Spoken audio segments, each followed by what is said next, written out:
क्या dating site पर होना किसी भी व्यक्ति की नैतिकता का पैमाना हो सकता है? इलाहाबाद हाई कोर्ट ने एक रेप मामले में आरोपित की अग्रिम जमानत को खारिज करते हुए ये टिप्पणी की।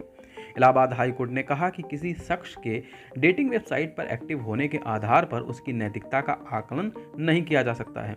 यह टिप्पणी कोर्ट ने बलात्कार के एक आरोपित की अग्रिम जमानत अर्जी पर सुनवाई के दौरान बचाव पक्ष के वकील की दलील पर दी।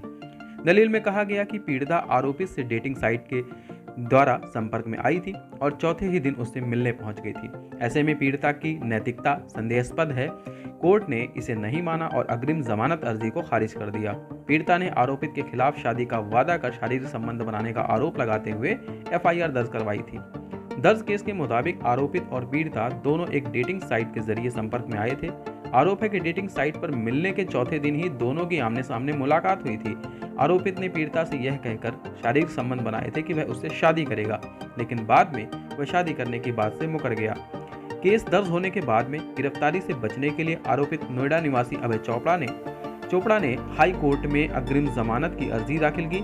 अर्जी पर जिरह के दौरान आरोपित पक्ष के वकील ने दलील के दौरान दोनों के संपर्क में आने की महज 4 दिन के भीतर ही शारीरिक संबंध बने इस बात को साबित किया।